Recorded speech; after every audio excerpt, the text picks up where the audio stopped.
ዲ ዛጉዌ ዳይነስቲ ከአክሱም መንግስት ውድቀት በኋላ የማዕከላዊ መንግስት መቀመጫ ወደ ደቡባዊው የአገው ምድር በኤርትራ ደጋማ ቦታዎችና በጀመላ ወንዝ መካከል እንዲሁም በስተምዕራብ እስከ አባይ ሸለቆ ድረስ በሚዘልቀው የኩባር ገጠራማ ደጋማ ስፍራዎች ተዛወረ። ይህ ሁኔታ የአገው ሊቃን በአክሱም መንግስት መዋቅር ውስጥ እንደ ወታደርና የመንግስት ባለስልጣን ሆነው ቢያንስ ለ400 ዓመታት እንዲያገለግሉ እድል ፈጥሮላቸዋል። ከአክሱም ገዥ መደብ ጋር በሚገባ ከተዋሃዱ በኋላም የመንግስቱን አስተዳደር በብቃት ተቆጣጠሩት። በዚህ መሰረት የአገው መስፍን መራ ተክለ ሃይማኖት የመጨረሻው የአክሱም ንጉስ የድልናውድ ልጅ መሶበ ወርቅን አገባ። በኋላም አማቹን ከስልጣን በማውረድ መንግስቱን ተረከበ። የመራ ተክለ ሃይማኖት ተተኪዎች ይምሃረነ ክርስቶስን፣ ሀርቤን፣ ላሊበላን ከ1160 እስከ 1211 እና አኩቶ ለአብን፣ ይትባረክንና ሌሎችንም ያካትታሉ። ምንም እንኳን የታሪክ ክርክር ቢኖር የዛጉዌ ሥርወ መንግስት ከ1150 እስከ 1270 ዓመተ ምህረት አካባቢ እንደገዛ ይታመናል። የዛጉዌ ሥርወ መንግስት ማዕከሉም በዋግና ላስታ ውስጥ በቡግና ወረዳ ይበልጥ በትክክልም በሮሃ ወይም ደግሞ ላሊበላ አቅራቢያ በምትገኘው አዳፋ ላይ አድርጎ ነበረ። የዛጉዌ መንግስት ግዛት በሰሜን ከነበረው የቀድሞ የአክሱም መንግስት አብዛኞቹን ደጋማ ክፍለ ሀገራቶች ተነስቶ በደቡብ እስከ ሰሜን ሸዋ፣ በምዕራብ ደግሞ እስከ ጣና ሐይቅ አካባቢና ዛሬ ጎጃም ተብሎ በሚጠራው ሰሜናዊ ክፍል ድረስ ይዘረጋ ነበረ። አገዎች ጥንታዊውን የአክሱም ስልጣኔ ባህል ምንም ሳይበረዝ ጠብቀው እንዲቆይ አድርገዋል። የዛጉዌ ነገስታትም ከምስራቃዊ ሜዲትራኒያን አካባቢ ጋር የነበረውን የባህልና የንግድ ግንኙነት አድሰዋል። በወቅቱ በዋነኝነት ወደ ውጭ የሚላኩ ምርቶች ባሪያዎች፣ የዝሆን ጥርስና ብርቅዬ ቅመማ ቅመሞች ሲሆኑ ጥጥ፣ ከጥጥ በፍታ የተሰራ ልብስ፣ የብርና የናስ ዕቃዎች፣ የተለያዩ መድኃኒቶችና አዲስ የታተሙ ሳንቲሞች ደግሞ ወደ አገር ውስጥ ይገቡ ነበረ። ከዚህም በተጨማሪ የዛጉዌ ዘመን በኢትዮጵያ የሥነ ስዕል ጥበብ እንዲሁም ሃይማኖታዊ መጽሐፍትን ከአረብኛ ወደ ግዕዝ በመተርጎም ረገድ የስልጣኔ ወርቃማ ዘመን ነበረ። ይሁን እንጂ የዛጉዌ ነገስታት ይበልጥ የሚታወቁት ዋሻዎችን በመፍለጥ ከፊል ቋጥኝን በመቁረጥና ከአንድ ወጥ ድንጋይ ለተሰሩ አብያተ ክርስቲያናት ግንባታ ነው። በዚህ ዘመን የተሰሩ የተለያዩ ዋሻዎች፣ ውቅር አብያተ ክርስቲያኖች እንዲሁም ፍልፍል ወይም ደግሞ ከአንድ ወጥ ድንጋይ የተሰሩ የተለያዩ ቅርሶችን እንመልከታል። አንደኛው ዋሻ በውስጣዊ ክፍላቸው ጥቂት ጌጦች ወይም ደግሞ ቅርጾችን ያሏቸውና ከሞላ ጎደል ከተፈጥሮ ዋሻ ጋር የሚመሳሰሉ ናቸው። ለምሳሌ ቤተ መስቀል። ሁለተኛ ከፊል ውቅር ወይም ደግሞ ሰሚ ሕያዋን የሚባሉት የውስጥ ክፍላቸው በዝርዝር የተከወነ ሲሆን የውጭው አካላቸው ደግሞ በከፊል የተቀረጸ ነው። እነዚህ አብያተ ክርስቲያናት ከአካባቢያቸው ካለው አለት ሙሉ በሙሉ አልተለዩም። ዙሪያቸው ወይም ግድግዳቸው አሁንም ከአለቱ ጋር የተያያዘ ነው።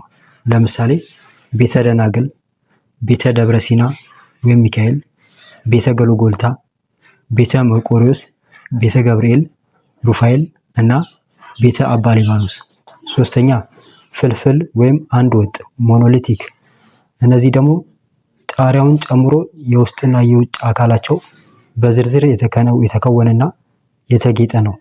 ከአካባቢያቸው ካለው አለት ሙሉ በሙሉ ተለይተው ወይም ተፈልፍለው የተሰሩ ናቸው። ለምሳሌ ቤተ አማኑኤል፣ ቤተ ጊዮርጊስ፣ ቤተ ማርያም እና ቤተ መድኃኔዓለም። ከ11ዱ የላሊበላ አብያተ ክርስቲያናት መካከል ቤተ መድኃኔዓለም ከሁሉም ግዙፍ ሲሆን ቤተ ጊዮርጊስ ደግሞ መስቀል ቅርጽ የተሰራና እጅጉ ጥበብ የታየበት እንደሆነ ይነገራል። ንጉሥ ላሊበላ ሁለተኛዋን ኢየሩሳሌም በመመስረት ኢትዮጵያውያን ክርስቲያኖች በሕይወታቸው ቢያንስ አንድ ጊዜ ወደ ቅድስት ሀገር ለማድረግ የሚጓዙበትን ፈታኝና አስቸጋሪ መንገድ ለማቃለል አልፎም ለማስቀረት አልሞ ነበረ። ይህንንም ያደረገው አብያተ ክርስቲያናቱን በእስራኤል በሚገኘው ቅድስት ሀገር አምሳያ ወይም ሞዴል በመገንባት ነው። የዛጉዌ ሥርወ መንግስት ሊያበቃ የቻለው በንጉሳዊ ቤተሰብ ውስጥ በተፈጠረ የስልጣን ተተኪ ሽኩቻና ጥንታዊውን የአክሱም ነገስት ዘሮች ነን በሚሉ ወገኖች በደረሰበት ተቃውሞ ምክንያት ነው። እነዚህ ወገኖች የዛጉዌ ነገስታትን በንግስተ ሳባ ትረካ ላይ በመመስረት ህገወጥ ገዢዎች አድርገው ይቆጥሯቸው ነበረ። ይህ ትረካ ደግሞ ከኮፕቲክ ወይም ግብፅ ወደ አረብኛ ከዚያም ወደ ግዕዝ በተተረጎመው ክብረ ነገሥት በተባሉ መጽሐፍት ላይ የተመሰረተ ነው። በትረካው መሰረት የስልጣን ተገቢዎች ነን ባዮች የዛጌ ስርወ መንግስት ስልጣኑን እስኪቀማቸው ድረስ የአክሱምን መንግስት ሲያስተዳድር የነበረው ሰለሞናዊ ስርወ መንግስት ነው ብለው ይከራከራሉ። ከመጨረሻው የአክሱም ንጉስ ድል ናኦድ ዘር እንደሆነ የሚነገረው ይኩኖ አምላክ ከ1270 እስከ 1285 የገዛው በቤተ ክርስቲያን የስልጣን ተዋረድ ወይም ሊቃውንት ታግዞ ኃይሉን በማደራጀት የመጨረሻውን የዛጌ ነገስት ይትባረክን በጦር ገጠመው። ይትባረክ በጋይንት ውጊያ ላይ ተገደለ። ይኩኖ አምላክ የሰለሞናዊውን የስርወ መንግስት እንደገና አቆምኩኝ በማለት የመንግስቱን ስልጣን ተቆጣጠረ። 3.2.2 ኢስት ሴንትራል ሳውዘርን ኤንድ ዌስተርን ስቴትስ 3.2.2.1 ቢዛሞ፣ ዳሞት፣ ኢናሪያ ኤንድ ግፋት። በዚህ ስር የምንመለከተው ደግሞ በምስራቅ መካከለኛው፣ ደቡባዊ እና ምዕራባዊ የሀገሪቱ ክፍሎች የነበሩ ሀገራቶችም ስቴት የሚባሉት ማማን ናቸው የሚለውን እንመለከታለን። በዚህ ስር ቢዛሞ፣ ዳሞት፣ ኢናሪያ እና ጋፋት እንመለከታለን። አንደኛ ቢዛሞ። ቢዛሞ በአሁኑ ጎጃም ወረዳዎች ትይዩ በአባይ ወንዝ ደቡባዊ መታጠፊያና በአሁኑ የወንበራ አካባቢ ይገኝ የነበረ መንግስት ነው። በ8ኛው ክፍለ ዘመን የተመሰረተ ሲሆን ከዳሞት ጋራ የቀደመ ግንኙነት ነበረው። ሁለተኛው ዳሞት ነው። ዳሞት ግዛቱን ከአባይ በስተደቡብ፣ ከቱርካና ሐይቅ በስተሰሜን፣ ከአዋሽ በስተምዕራብና ከዲዴሳ በስተምስራቅ ባሉ አብዛኛዎቹ መሬቶች ላይ ያስፋፋ ጠንካራ መንግስት ነበረ። ሞታለሚ በ13ኛው ክፍለ ዘመን የነበረ ታዋቂ የዳሞት ንጉስ ነው። ሶስተኛው ኢናሪያ በደቡብ ምዕራብ ኢትዮጵያ በጊቤ አካባቢ የሚገኝ መንግስት ነበረ። የንግስናው ወገን ወይም ጎሳ ሂናሬ ውሻሾ ይባላል። በ9ኛው ክፍለ ዘመን የአክሱም ንጉስ ድግና ጃን የቃል ኪዳን ታቦትን በያዙ የኦርቶዶክስ ክርስቲያን ካህናት ታጅቦ ወደ ኢናሪያ ዘመቻ አድርጎ እንደነበር ይነገራል። የኢናሪያ ንጉሳዊ አገዛዝ መለኮታዊ ወይም ደግሞ ዲቫይን ኪንግሺፕ የሚባል አይነት ነበር። ንጉሱ ሂናሬ ታቶ ከሰው ተለይቶ የሚቀመጥና እንደ ቅዱስ የሚቆጠር ነበር። ንጉስ ከጎብኚዎች ጋር የሚገናኘው በአፉ ቡሾ በሚባል አማካኝነት ነበረ። እውነተኛው የስልጣን ባለቤት ግን ሚካሪዎች የሚባለው ምክር ቤት ሲሆን ይህም ምክር ቤት የንጉሱን ቃል አቀባይ ወይም አዋራሻ እና የንጉሳዊ ቤተሰቡን ገንዘብ ያዥ ወይም ደግሞ አቼራሻ ያካትታል። ነገስታቱም በያዳሬ እና በጎዊ የመኖሪያ ቤቶች ነበራቸው። ሌላኛው ጋፋት ነው። በታሪካዊ ሂደት የጋፋት ግዛት ከአባይ ወንዝ በስተደቡብ ክርስትናውን የመንግስት ደቡብ ምዕራብ ዳርቻ ላይ ከዳሞት ጋር ተጎራብቶ ይገኝ ነበር። አካባቢው ከአደሬ ወይም ከሀረሪ እና ከጉራጌ ህዝቦች ጋር ዝምድና ባላቸው ሴማዊ ቋንቋ ተናጋሪዎች ይኖሩበት ነበር። ካለው የታሪክ መዛግብት አንጻር ጋፋቶች የራሳቸው መንግስት መስርተው እንደነበር በግልጽ ባይታወቅም የጋፋት ተራራዎች ግን የከበረ የወርቅ መገኛ ነበሩ። ክርስቲያን ወንጌላውያን ከፍተኛ ጥረት ቢያደርጉም አብዛኛዎቹ የጋፋት ህዝብ የራሱን ሀገር በቀል እምነት ተከታይ ሆኖ ቆይቷል። በመካከለኛው ዘመን መጀመሪያ ላይ ጋፋት ለክርስቲያኑ መንግስት በዋነኝነት ከ6 ወረዳዎች የሚሰበሰብ የከብት ግብር ይከፍል ነበር። ከነዚህ መካከል ጋምቦና ሻት የተባሉ የጋፋት ጎሳ ስሞች ናቸው። ግዛቱም አዋላሞ በሚባል ማዕረግ ስም በሚጠራ ገዥ ይተዳደር ነበር። 3.2.2.2 ሙስሊም ሱልጣኔትስ ከ8ኛው ክፍለ ዘመን መጀመሪያ ጀምሮ የእስልምና ሃይማኖት እየተስፋፋ ከመጣ በኋላ በተለይም ከዘይላ ተነስተው ወደ ውስጥ ዘልቀው በሚገቡ ዋና ዋና የንግድ መስመሮችና ቅርንጫፎቻቸው ላይ ጠንካራ የሙስሊም ማህበረሰቦችና መንግስታት ተመስርተው ነበር። ከነዚህ መንግስታት የሚከተሉትን እናገኛለን። አንደኛው ሸዋ ነው። ከመካ የመጣሁ ነኝ የሚለው የመከዝሙ ካሊድ ኢብን አልወሊድ በ896 ዓመተ ምህረት ወይም ደግሞ በ283 ሂጅራ በሰሜን ምስራቅ የሸዋ ግርጌ ላይ የሙከዘሚት ሱልጣኔትን መሰረተ። ሁለተኛው ፈጠጋር በ11ኛው ክፍለ ዘመን በሚንጃር በሸንኮራና ባድአ አካባቢ ተመሰረተ። አካባቢው በስንዴና በገብስ እርሻዎች፣ በፍራፍሬዎች እንዲሁም ለከብት ለበግና ለፍየል መንጋዎች የሚመች ሰፊ የግጦሽ መሬት የታወቀ ኮረብታማ የቆላ ስፍራ ነበረ። ዳውሮ ከፈጠጋር በስተደቡብ በአዋሽ የላይኛው ተፋሰስና በዋቢ ሸበሌ መካከል የሚገኝ ሲሆን በሰሜን ምስራቅ ጨርጨር፣ በደቡብ ምስራቅ ደግሞ እስከ ጊንደር ይዘረጋ ነበረ። የግብፃዊ የቤተ መንግስት ባለስልጣን ኢብን ፋድል አልኡምሪ ስለ ዳውሮ ጠቃሚ መረጃ ትቶልናል። ግዛቱ ከይፋት በእጅጉ ቢያንስም በባህሪው ግን ይመሳሰላሉ። በንግድ ልውውጥ ወቅት ሀኩና የተባለ ገንዘብ ይጠቀሙ ነበረ። ሌላኛው ባሊ ነው። ባሊ በሸበሌና በሪፍት ቫሊ ወይም ሽምጥ ሸለቆ ሐይቆች ተፋሰስ መካከል ያለውን ሰፊ ደጋማ ቦታ የያዘ ግዛት ነበረ። ከዳውሮ በዋቢ ሸበሌ ወንዝ የሚለይ ሲሆን በደቡብ በኩል እስከ ገናሌ ድሬ ወንዝ ድረስ ይዘልቃል። ባሊ ከኢትዮጵያ ግዙፍ የሙስሊም ግዛቶች አንዱ ነበረ። የኢኮኖሚ እንቅስቃሴውም በአቅራቢያው ካሉት ሙስሊም ምድሮች ጋር ይመሳሰላል። ንግዱ በዋነኝነት በሸቀጥ ወይም የሸቀጦች ልውውጥ እንዲሁም ደግሞ ከብቶችን፣ በጎችን፣ ልብሶችን በመሸጥ ነበረ። ግዛቱ በፈረሰኛና በእግረኛ ወታደሮች የተገነባ ጠንካራ ጦር ነበረው። ሌላኛው ይፋት ነው። ይፋት ከሸዋ ሱልጣኔት አጠገብ ይገኝ የነበረ መንግስት ነው። ግዛቱ ከሰሜን ምስራቅ እስከ ደቡብ ምስራቅ በአፋር ሜዳዎች ውስጥ እስከ አዋሽ ወንዝ ይደርስ ነበረ። ይፋት የተመሰረተው ከሃሺማይት ነገድ እንደመጣ በሚነገረው በ1271 እና በ1285 መካከል ከአረቢያ በመጣው በኡመር ወላስማ ነው። እሱም በሸዋ ሙከዝሚት መሳፍንት ወይም ድልማራህ እና ድልጋሚስ መካከል በነበረ ጠብ ውስጥ ጣልቃ በመግባት ሱልጣኔቱን በማዳከም ወደ ራሱ ግዛት ቀላቀለው። ሱልጣኔቱ ለምና በቂ ውሃ ያለው ነበረ። ነዋሪዎቹም ስንዴ፣ ማሽላ፣ ዘንጋዳ እና ጤፍ ማምረት እንዲሁም በእንስሳት እርባታ ይተዳደሩ ነበረ። የሸንኮራ አገዳ፣ ሙዝ፣ የተለያዩ ፍራፍሬዎች፣ ባቄላ፣ ዱባ፣ ኪያር እና ጎመን የምግብ ፍላጎታቸውን ያሟሉ ነበር።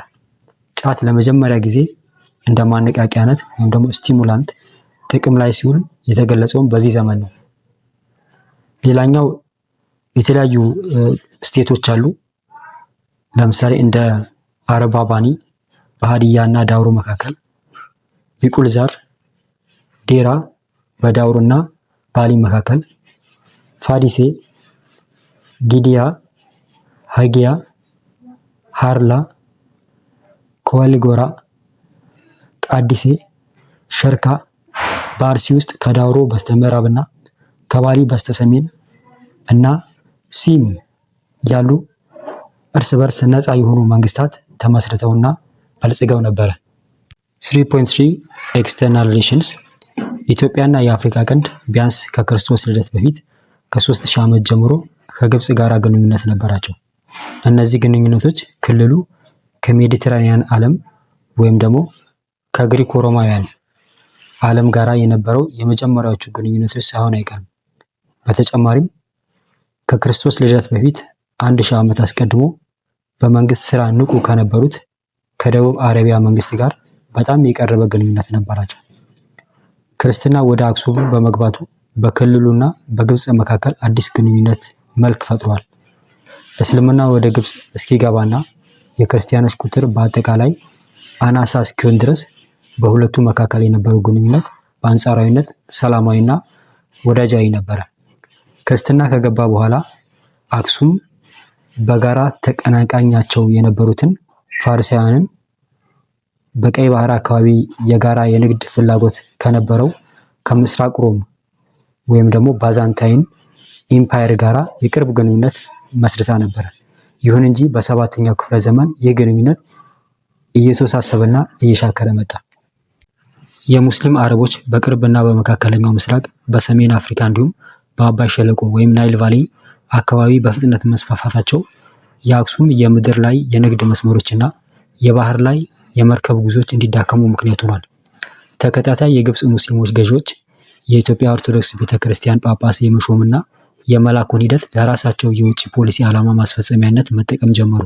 ይህም ኢትዮጵያ ክርስቲያን ነገስታት ላይ ጫና በመፍጠር የተለያዩ ጥቅማ ጥቅሞችን ለማግኘት የታለመ ነበር።